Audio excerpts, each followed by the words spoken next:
And it's another great day at Fire Your Boss, which is kind of a working title for this podcast. Fire Your Boss. We had a bunch of ideas last week, I and we're love that. talking with Dan T-Bone Jones and Frank Guerin that you all can meet at the Create Impact Now conference on April 19th, 20th, and 21st in Philadelphia. And we will keep talking about that until the event. So if you want to meet all three of us, we will be there. Anyways, Frank Guerin, how in the world are you, man? It's been a week. What's going on with you? Oh, it's been a week. Yes, it has. Multiple streams of income guaranteed happening here. I'm doing great. I'm happy to be here again, and I love that name, Fire Your Boss. I get a chuckle out of that because I did fire my last boss. Actually, I felt bad about him because he was a good guy back in 1996. But the one prior to that, oh no, wait, that was 94, 96. The one back in 88 that I fired before him, see you, buddy, later. Yeah. Went on to make a lot more than he ever did too, which was kind of interesting considering he thought I was just a dumb truck driver. Whoops. Yeah, right. Yeah. Sucks to Well, suck. It really does. I forgot to say former bankrupt truck driver from New Jersey. So That's right. that Yeah. there's Frankfurt- I don't know, there's Frankfurt something win. about that, man. There's something about that. That is such a catchy title. So Yes. all right. And who's Jonesy. this other guy here? Hi, I'm Jonesy, and I learned how to stir my tea with chopsticks from George Freedom. Nice. I've got my lightsaber chopsticks here. Nice. The lightsaber. Yeah. Yeah, no, it's been a great week. I'm glad to be back on here on Fire Your Boss, because that kind of sums up my journey in entrepreneurship is, always being at the mercy of the boss. Mm-hmm. Working corporate jobs, being accountable, in multiple ways to customers, to other employees, to the boss, and just being stifled by it. And while my story is definitely not as cool as the bankrupt truck driver, I found myself constrained for almost my entire adult life in working until I broke free, until I proverbially fired that boss. And that's why I'm here to talk about that experience. I like that. You fired other people since then, haven't you? It's kind of a thing of his. Yeah, that's hang on, that's the dark side. Yeah, there we go. That's pretty funny. Yeah, I came up with that. I remember back in the 60s and 70s in the back of comic books and Boys Life magazines and stuff like that, there was always that little display ad that said "Fire Your Boss," and I think it was like a copywriting course or something. I have no idea. Before copywriting was a thing, I think that might be the original course. I'm not sure, but I do remember "Fire Your Boss." So got a nice ring to it, doesn't it, George? I'm telling you, we would all love to do that.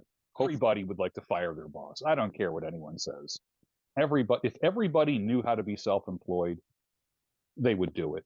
I really do. I mean, people say, that there's security in jobs and this. I know I have a part-time job working for the Commonwealth of Pennsylvania, and there's this common theme, like, man, just get a job with the state, get a job with the government, and you'll be all set.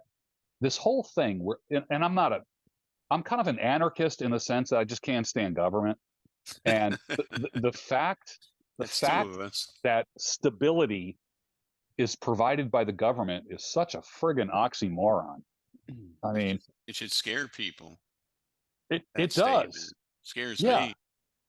Yeah.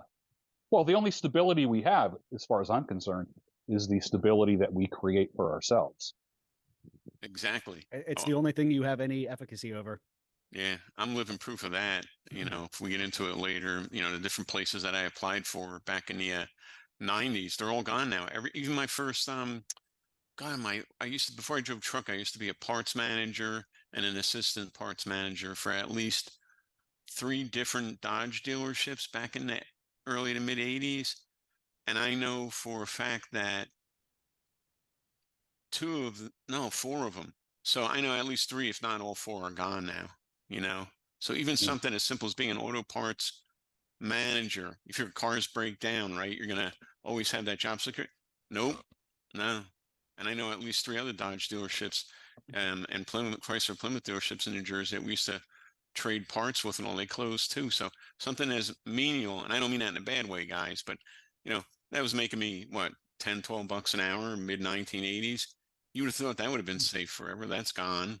And like I say, all the places I applied to when I got my college degree in logistics management back in 94, I applied for Northwest Airlines and interviewed mid-management position. They got merged into Delta. I applied for the General Motors plant in Linden, New Jersey. That's now a brownfield and warehouses. That's gone. The last trucking company that I had a part-time gig 2 days a week for back from 94 to 96, they've got merged twice over since then. God knows what the seniority looked like. And a bunch of other, the railroad, Conrail, they're still around, but they got bought out by Norfolk Southern CSX, and I would have been mid-management there too. And what happens, George, with mid-management people? They're the first ones to go typically, because you need the guy on the floor and the guy on the top's not going. So who's there in the middle? So yeah, 26 years of being an entrepreneur. Have I had ups and downs? Oh, hell yeah, absolutely. But you know, I wake up today knowing that I'm not going to take my own job or my own business away from myself, you know. And I just had an opportunity. Well, I won't get into it on this call just in case, but yeah, we'll talk about that next week because I'll make the official ruling on Monday. Burying the lead. I like this. More at 6. Yeah, more. Yeah, film at 11. Yes. Yeah. So that's I get riled up over the security thing because it's such a friggin' myth. You know what? Your boss, you might be best friends with your boss, but if his boss says let somebody go, no hard feelings. I love you. It's been great. I'm sorry to let you go, but I have to let you go to save my own behind. Heads roll. Yep. Building's burning. Is he going to save you or is he going to save himself? Common sense. Yep. Exactly. Jonesy, what are your thoughts about that? Well, I'm so glad you brought government into this mix because I have nothing to say about that. And I think a common phrase you have on your other shows and streams and podcasts is "I love my country, but I don't love the government," and that's very relatable. Because they're, the way it's set up is they're not there to help the everyman, the every person out. It's to help their billionaire buddies. And fine. So what do? We become the rich. We instead of eat the rich, we become the rich. I say. Yeah. And I didn't make up that phrase. Somebody else did. But and now to that end, I do know some very close friends of mine in the hockey community specifically are government employees and doing very well. But I think that's probably the exception to the rule when it comes to being an employee versus being an entrepreneur. So that is a bit of skill, and it's earned, and it's definitely positioning, which we talked about on our last episode. And then a bit of luck, because typically you have connections that get you in there, which is okay. That's networking. That's just the way of doing things. It's not always what you know, it's who you know. But then it just reminds me of the PPP loan scam during COVID. And all these BS loans that bought a bunch of rich people more yachts and pools that never had to be paid back. And that's the government that's there to give you security? Nah, I don't think so. So while I am not a billionaire, I'm moderately successful, and with the help of you gentlemen, and becoming more so because I'm positioning myself properly and I'm taking control and generating income in a way that I have full control and efficacy over. That's a beautiful thing. To comment about your government thing, I have followers from every country in the world with some of the work that I do, and I've had young men from Iran show up on a live broadcast and say, I would say, Mohammed, good to have you on the show today. And his first comment would be something like, I thought Americans hated us. I said, no, I don't hate you. I said, I hate your government. I said, and I hate my government. Our governments hate each other. I said, but you and I are brothers, man. We're in this together, and that's my attitude. Is like I am not, like, people are so binary. Like, do you support this country or that country? Especially right now with everything that's going on. And a lot of people think like when I look at like Russia versus Ukraine, that's a brother war. That war has actually split some families. There are some brothers that are fighting for Russia and some that are fighting for Ukraine, not unlike our own civil war, where it was brother against brother in many places. And no one's going to back me into a corner to support a country. I don't like the governments. I like the people. And that's what I like to say. I'm pro you, but not pro your government. So, and I set the example by not liking my government, because I came to the conclusion in the past couple of years that my government, it's so funny because we call our politicians our representatives. And I'm like, when was the last time I actually had a politician I actually felt represented me? It's been a couple decades since I've had anyone that I feel represents my cause. People say, "Oh, call your congressman." I'm like, "Yeah, what's that going to do? Come on." Title does not dictate behavior. Yeah, exactly. Exactly. So, you know, we are in this thing. Uh, it's an uphill battle, but if we stick together as fellow entrepreneurs, we're going to make it. And we've learned not to. We've learned that there's no such thing as job security, job stability, and that the only security and stability that you have is the security and stability that you create for yourself. And which I guess, hey, brings us into our topic, right? Is Yes. multiple streams of income, because what? No one stream is guaranteed a security. Right. Yeah. Well, it's funny. I've always, especially after the pandemic and all this stuff, I should have known in the past.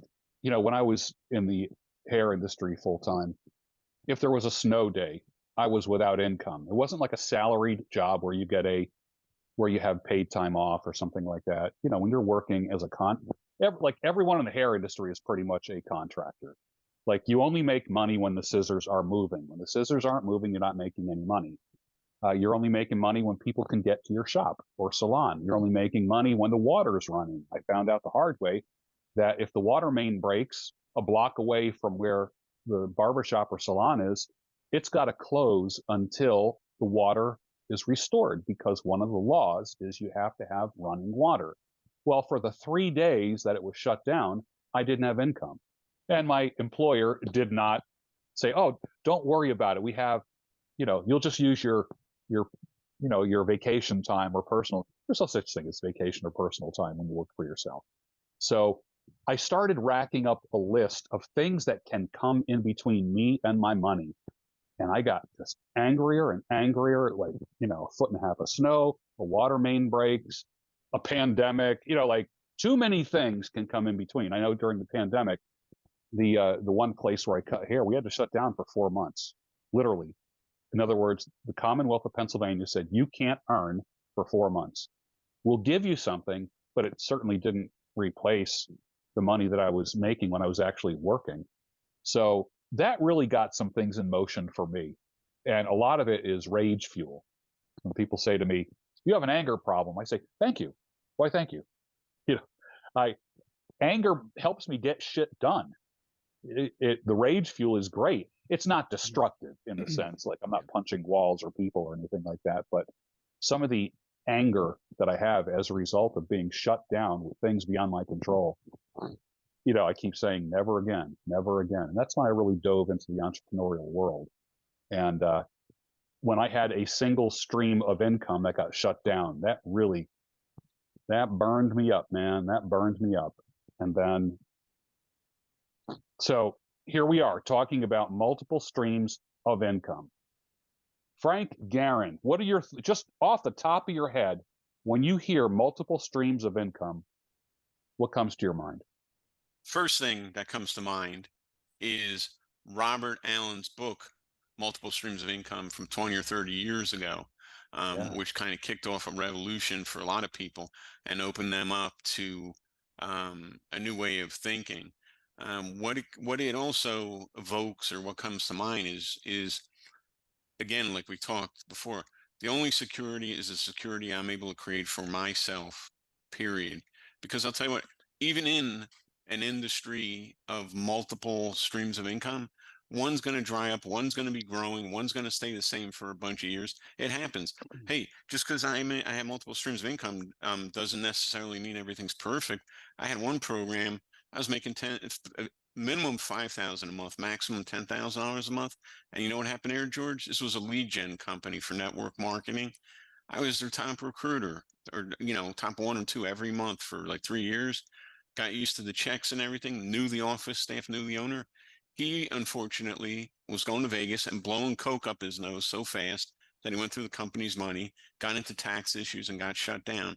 What would I have done if that $5,000 or $10,000, even though it was money that I was making by, recruiting and helping and training people to be successful, what happened if that dried up? So I'm like you, man. I love my internet marketing business. I also love my land investing business. I sleep better at night having that's at least two. Never mind the other stuff. I write reviews for a couple, well, for a magazine. I'm an author of 2 books. Um, Other things, three or four. I mean, boy, when I was an affiliate marketer, I mean, I made 100 grand a year before I had my own products back in the early 2000s. And that was just Mhm. from like Aweber and things like that, different tools that I recommended and this and that. And I love that. I tell you, affiliate marketing, when that works right, boy, howdy, that's some good business right there. Good, safe Yeah. business. Yeah. Yeah. Jonesy, what are your thoughts? First thing that comes to your mind when you hear multiple streams of income? The 7 streams of income. That's known as a best practice for diversifying your income, how to optimize tax strategy. I think it was actually that, there's a couple of the content creators, gurus, course makers, thought leaders out there who talk about the 7 streams of income, but it came from a report from the IRS that said, on average, millionaires have 7 streams of income. And they released that report. Well, cool. So here's the government, the IRS. We all know how we typically feel about that, I but they love just them. gave us a little roadmap for that, Mhm. which is cool. And so I took that to heart a few years ago. Um, and how you qualify those 7 forms of income, it's not really specific. You could technically make 7 streams of income from real estate itself.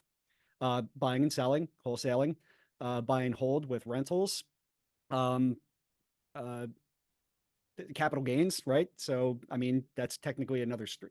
It depends how you reinvest it. So, I know I'm kind of going off on a tangent on real estate, but that's actually one of my strategies is real estate. I'm still newer at diversifying my income portfolio because during COVID, I went full time. I took my side hustle second stream of income from a full time job, turned that into my full time job, which is internet marketing. So, internet marketing, being a fractional CMO, chief marketing officer, is one of my primary streams, as is running the small business web design and marketing company. So there's two. Then I recently got into real estate. So I bought a commercial property, which is a split unit storefront and residential apartment. And now I have rental income from that. Now, that's like a lot of real estate. You have to front load the investment to then, make money 2 years, 3 years, 5 years down the road, or, flip for a return, because I'm I'm paying the mortgage through rent, which is cool. All right, where else can you build wealth by having somebody else pay the note? Where in taxes, it's considered a depreciating asset, but the market determines that it's an appreciating asset. Okay, so I've got this building, it's worth X amount right now. In 10 years, even when there's market dips, real estate goes up. So now I've got to deduct a lot of the expenses on this building, interest, depreciation, maintenance, all this stuff, from my income. And now I've got this, it's basically a piggy bank that I can either just buy, hold, and collect this rental income till I die or somebody inherits it, or I can take the equity and invest it into something else. And that's my strategy is, for every success I have in business and new clients I bring on, I still live a very simple lifestyle. For me, the time or money just buys me time. I don't Yeah. need a whole lot of stuff. Yeah. I just want to play freaking hockey all the time. Play hockey and Yeah. heal. So Yeah. that's Right. that's what the money buys me, and I reinvest it into something else. Hmm. Like, this clincher hockey, for example. All right, that's a JV I have with the owner of the company, but that's going to be a stream of income for both of us. And that could be classified as royalties, whatever. Like, Frank talks about writing a book, so royalties could be considered one of the 7 streams of income if that's your strategy. There's a lot of ways to go about it here. So you asked for my first thought, and I gave you my first 25 thoughts because, like my streams of income, I like to diversify my thoughts. I I saw a video this week. There was a movie that came out many years ago called The Greatest Movie Ever Sold, as opposed to Greatest ever told. Mhm. And it was a movie that was completely funded through product placement. And it was, I forget who, I think, who the heck was it? It might have been Jason Bateman. No, he was part of the one called Nansen, about the the advent of men's grooming, and when men like started caring about their faces and their beards and all this kind of stuff, and that's a pretty funny movie. And then it was the guy Oh, I know who it is. Morgan Morgan Spurlock. Spurlock. Morgan Yeah. Spurlock. Yeah. Yeah, the greatest movie ever sold, and the whole thing was funded through product placement. Like whenever anyone would drink any water, it would, like everything, it was just products everywhere, and it was kind of interesting. So I think that can be a stream as well, as being sponsored or having affiliates, that kind of thing. What advice would you give to somebody who only has one stream of income? And this is a question for both of you. For somebody who has a single stream of income and they're shaking their head, yes, they want a pandemic proof or World War III proof their income, or like whatever, just fill in the blank proof their income. What's the first thing that you would say or ask, or if somebody wanted to book an hour of your time for consulting, what kind of questions would you ask them? What would you teach them? Well, first thing I would ask them is, what do people, your friends and family, already consider you an expert? Here we go. Expert is the word I'm looking for, George. What do people consider you an expert on already? In other words, what do your friends, family come to you for advice? Would people be willing to pay you for knowledge that you possess? That type of thing. Second thing is, what do you like to do? Because there's no sense, like, network marketing is awesome, but if you're not willing to talk to people, recruiting people online, yeah, that works, but you still have to talk to them at some point, man. So when we say everybody can be an entrepreneur, technically that is true. But keep in mind, and I don't mean this in a bad way, you still need your garbage picked up. You still need you're traveling, you need the guy at the front desk to check you in. We still need auto mechanics. Your pipes back up. You call Joe the plumber, etc. Same thing with trucks and trains. Where do you think your food gets delivered by? So we need all these jobs. I think, yes, they can all be entrepreneurial, but not everybody is born to be entrepreneurial because, for example, I'm very different from my sister. I've tried so many years to get her into something that she could do or help me with or work with me on. She's like, no, Frankie, you're too, you're that kind of a person. You like taking those risks. I just need my money. I want to know what I make every week. And that's great. Okay. But at the same point, what happens when somebody doesn't give you a raise and your cost of living goes up? You're screwed, right?